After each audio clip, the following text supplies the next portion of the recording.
Hello students, I am again back with part 2 of chapter number 12, Social and Religious Reforms. Students, I hope you all have seen part 1 of this chapter. If not, do watch it.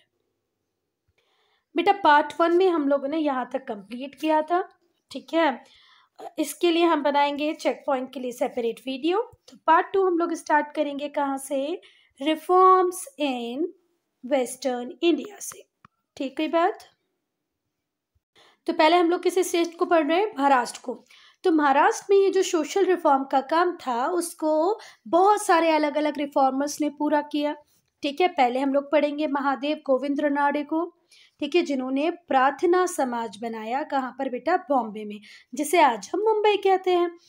तो अब हम western India के reforms को पढ़ रहे हैं। तो महाराष्ट्र में ये जो काम है ये कौन कर रहे थे? बहुत सारे सोशल रिफॉर्मर्स कर रहे थे, जिसमें से कि सबसे पहले हम पढ़ेंगे महादेव गोविंद रानडे को, ठीक है, जिन्होंने प्रार्थना समाज को ओपन अप किया। कहाँ पर? बॉम्बे में। और ये जो समाज है ना बेटा, ये कास्ट सिस्टम को एबलिश खत्म करने के लिए काम कर रहा था। और बार बार ये लोग बोल रहे थे, इस समाज से जितने भी लोग जुड़े हुए थे वो बोल रहे थे जो मैरिजेबल एज है, मतलब शादी की जो उम्र है उसे भी बढ़ा दिया जाए। पॉलीगैमी को एबलिश किया जाए। पॉलीगैमी हम लोग पहले भी पढ़ चुके हैं पार्ट 1 में। पॉलीगैमी क्या होता है? जब एक आदमी एक से ज्यादा औरतों से शादी कर ले, मतलब हस्बैंड एक होगा और उसकी 2-3 वाइफ होगी, उसको क्या कहते हैं हम? पॉलीगैमी, ठीक है। और ये लोग चाहते थे, महादेव गोविंद रानडे या प्रार्थना समाज के लोग चाहते थे कि इंटरकास्ट मैरिजेस हों, इंटरकास्ट मैरिजेस का प्रमोशन हो। बेटा ये जो कास्ट सिस्टम का रिजिडिटी है, इसको खत्म करने का सबसे अच्छा तरीका है इंटरकास्ट मैरिजेस कर दो, ठीक है ना। तो हर कास्ट धीरे धीरे धीरे करके क्या होती जाएगी? इक्वल होती जाएगी। फिर बेटा अब हम पढ़ेंगे ज्योतिबा फुले को और उनकी वाइफ सावित्रीबाई फुले को, जिन्होंने लड़कियों के लिए स्कूल खोले। कहाँ खोले? पूना में। फिर बेटा ये इस बात की बात भी हमेशा करते रहे कि भाई जो विधवाएं हैं उनकी दोबारा शादी कर दो, ठीक है। ये एक बड़ा प्रॉब्लम था, बहुत छोटी छोटी एज में लड़कियों की शादी कर दी जाती थी। फिर अगर वो किसी रीज़न से विडो हो गई तो उन्हें जीवन भर बहुत ही मुश्किलों का सामना करना पड़ता था। तो ज्योतिबा फुले हो या उनकी वाइफ हो, इन दोनों का ही कहना था कि भैया विधवाओं की दोबारा शादी करवा दो। और इन्हें हमेशा एक्टिवली सपोर्ट किया है किसने? दूसरे रिफॉर्मर्स ने, भले वो जगन्नाथ सेठ हो या भाऊ दाजी हो, दोनों ने ही इनको सपोर्ट किया है। उसके बाद विष्णु शास्त्री पंडित की बात करें तो इन्होंने विडो रीमैरिज सोसाइटी बनाई 1850 में। किसने? विष्णु शास्त्री पंडित ने। क्या बनाई थी बेटा? Window remarriage society. कब बनाई थी? 1850 में। फिर गोपाल हरि देशमुख। बेटा विडो रीमैरिज की बात बार बार इसलिए हो रही है क्योंकि ये अपने आप में एक बहुत बड़ी प्रॉब्लम थी। गोपाल हरि देशमुख की अगर हम बात करें तो उन्होंने भी हिंदू सोसाइटी को वापस से रीऑर्गेनाइज करने की बात की है, रैशनल बेसिस से। कुछ लॉजिक लगाओ, कुछ रीज़न दो और उस रीज़न के हिसाब से फिर हिंदू सोसाइटी को रीऑर्गेनाइज करो। ऐसा कौन कहते थे? गोपाल हरि देशमुख। रिफॉर्मर्स इन साउथ इंडिया। बेटा बहुत सारे जो रिफॉर्मर्स हैं वो साउथ इंडिया में भी एक्टिवली काम कर रहे थे। उनमें से एक है कंदुकरी वीर सलिंगम, जिन्होंने विडो रीमैरिज के लिए बहुत एक्टिवली काम किया, ठीक है बेटा। विडोज की प्रॉब्लम सच में बहुत ही कॉम्प्लिकेटेड प्रॉब्लम थी, इसलिए हर सोशल रिफॉर्मर सबसे पहले सोसाइटी से विडोज की प्रॉब्लम को सॉल्व करना चाहता था। इन्होंने फीमेल एजुकेशन की बात की। इन्होंने कहा कि फीमेल को भी प्रॉपर अपॉर्चुनिटीज़ मिलनी चाहिए पढ़ने की। इन्होंने गर्ल्स के लिए स्कूल खोले 1874 में। और फिर 1878 में इन्होंने सोसाइटी एक ऑर्गेनाइज की जिसका नाम था हितकर्नी। किसके लिए ऑर्गेनाइज की बेटा? समाज को सुधारने के लिए। इन्हें विद्यासागर कहा जाता है साउथ इंडिया का। तो यहाँ से 1 मार्क का क्वेश्चन तैयार होता है कि who is known as Vidyasagar of South India. तो कौन है बेटा? कंदुकरी वीर सलिंगम, ठीक है बात। अब हम केरला की बात करें तो केरला में श्री नारायण गुरु थे। इन्होंने श्री नारायण धर्म परिपालन योगम बनाया। श्री नारायण धर्म परिपालन योगम बनाया। इन्होंने पूरी लाइफ को डेडिकेट किया ऑप्रेस्ड पीपल को अपलिफ्ट करने के लिए। ऑप्रेस्ड पीपल बोले तो शेड्यूल कास्ट, शेड्यूल ट्राइब या अदर बैकवर्ड क्लासेस थी जिनका सोसाइटी में इक्वल स्टेटस नहीं था, उन्हें अपलिफ्ट करने की बात की। स्पेशली इन्होंने अनटचेबल्स के लिए काम किया। ये बिलीव करते थे कि भाई एक कास्ट, एक रिलीजन और एक ही भगवान होना चाहिए। अब हम पढ़ेंगे एनी बेसेंट को। अगर आप बेटा इंडियन रिफॉर्मर्स को पढ़ रहे हैं और एनी बेसेंट को ना पढ़ें तो आपने रिफॉर्म मूवमेंट को पूरी तरह पढ़ा ही नहीं है।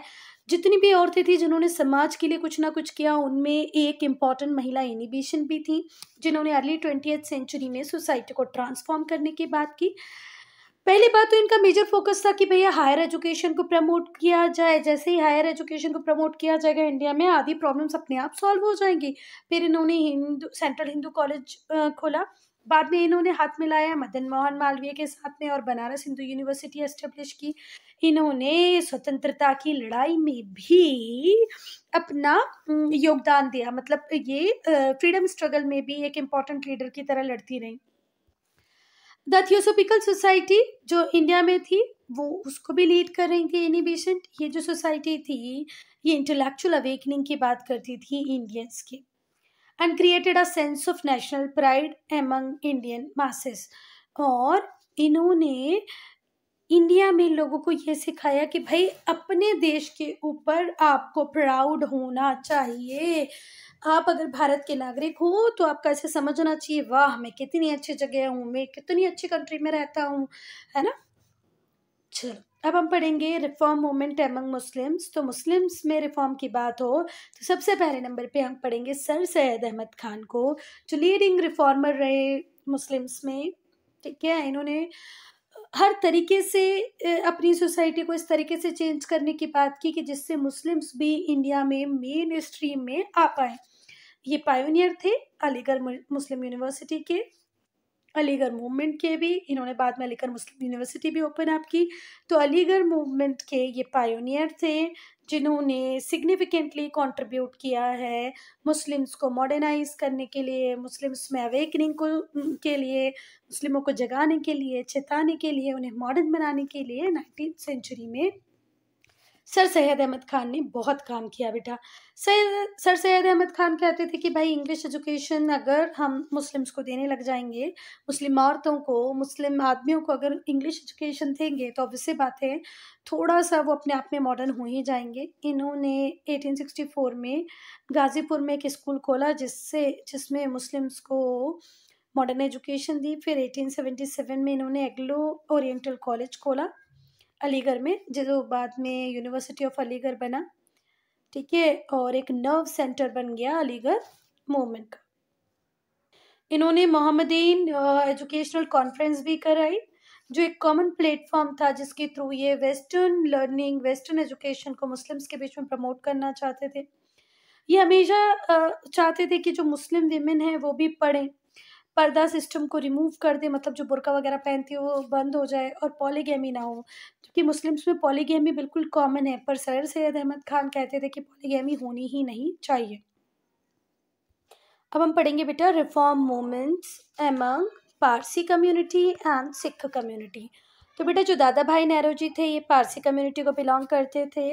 इन्होंने पारसी कम्युनिटी में रिफॉर्म लेकर आए। ठीक है, इन्होंने रिलीजियस रिफॉर्म एसोसिएशन बनाया जो कि रिलीजियस ऑर्थोडॉक्सी जो थी पारसीज के बीच में उसको अपोज करता था।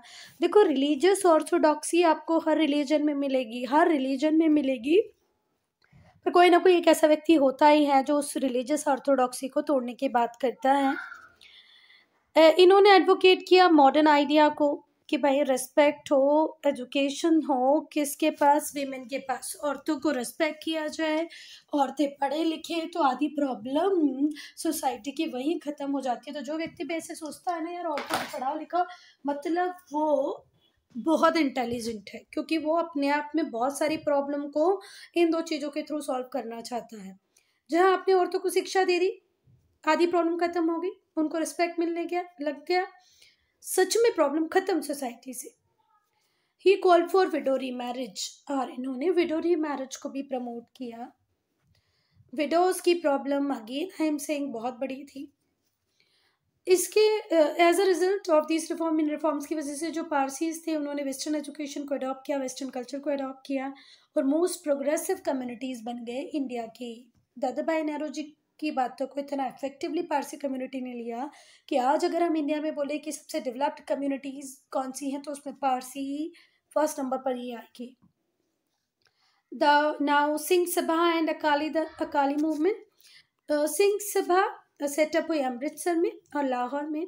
ये बोलती थी कि भैया social religious reform Sikh community में भी आने चाहिए।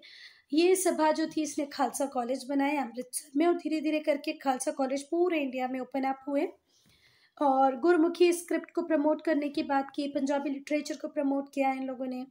जो काली मूवमेंट था उसे शिरोमणि गुरुद्वारा प्रबंधक कमेटी प्रमोट कर रही थी, ठीक है। और इन लोगों ने जो महंत थे, जो करप्ट हो गए थे, जो भ्रष्टाचारी प्रीस्ट थे, उनके खिलाफ भी काम किया। और इस तरीके से होता है भाई ये चैप्टर खत्म।